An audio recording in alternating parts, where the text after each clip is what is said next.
अमालकी एकादशी फागुन मास के कृष्ण पक्ष की एकादशी को आती है। इसे आमले एकादशी या आंवला एकादशी भी कहा जाता है। इस दिन आंवले के वृक्ष की पूजा विशेष रूप से की जाती है क्योंकि इसे भगवान विष्णु का अति प्रिय वृक्ष माना गया है। इस व्रत के प्रभाव से सभी पाप नष्ट हो जाते हैं और भगवान विष्णु तथा माता लक्ष्मी दोनों की ही कृपा प्राप्त होती है। इस एकादशी व्रत की कथा आइए सुनते हैं।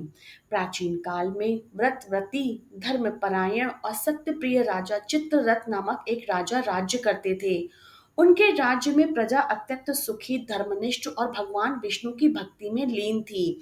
एक दिन फागुन शुक्ल एकादशी का दिन आया। राजा ने राज्य सहित उस दिन आंवले की एकादशी का व्रत किया। उन्होंने भगवान विष्णु का पूजन किया और आंवले के वृक्ष की भी विधि पूर्वक पूजा की। राजा ने आंवले के पेड़ के नीचे यज्ञ करवाया, भजन कीर्तन कराया और रात्रि जागरण किया।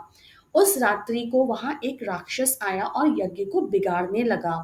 वह अत्यंत बलशाली और उग्र था, लेकिन भगवान विष्णु की कृपा से रात्रि जागरण और भक्ति के प्रभाव से उस स्थान पर दिव्य तेज उत्पन्न हुआ। वह तेज एक देवी के रूप में प्रकट हुआ और उस राक्षस का संहार कर दिया।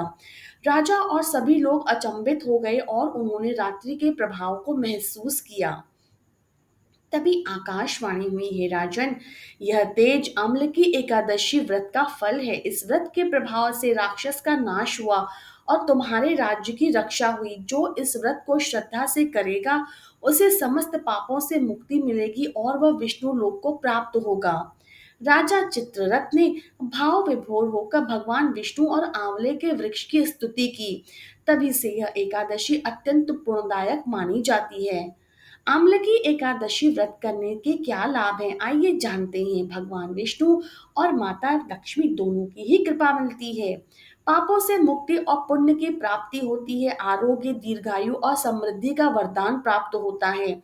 यह व्रत विष्णु लोक की प्राप्ति कराने वाला माना गया है। व्रती की रक्षा अदृश्य रूप से स्वयं विष्णु भगवान करते हैं। इस पूजा विधि के लिए व्रत के एक दिन पहले दशमी तिथि को ही सात्विक भोजन करें। एकादशी को ब्रह्म मुहूर्त में उठकर स्नान करें, व्रत का संकल्प लें और भगवान विष्णु तथा आंवले के वृक्ष की पूजा करें। आंवले के पेड़ के नीचे दीपक जलाएं, तुलसी पत्र अर्पित करें, ओम नमो भगवते वासुदेवाय नमः मंत्र का जाप करें। फलाहार या निर्जल व्रत करें, रात्रि में जागरण करें, द्वादशी को पारण करें, ब्राह्मणों को भोजन कराकर स्वयं फलाहार करें। विशेष उपाय अगर आप करना चाहते हैं तो इस दिन आंवले के पेड़ को जल चढ़ाएं और 7 बार परिक्रमा करें। आंवले का दान करें, स्वास्थ्य और संतान संबंधी लाभ मिलते हैं। आंवले से बनी हुई वस्तुओं का सेवन करें, जैसे मुरब्बा, चूर्ण, रस। किसी मंदिर में तुलसी या आंवला का पौधा अवश्य लगाएं।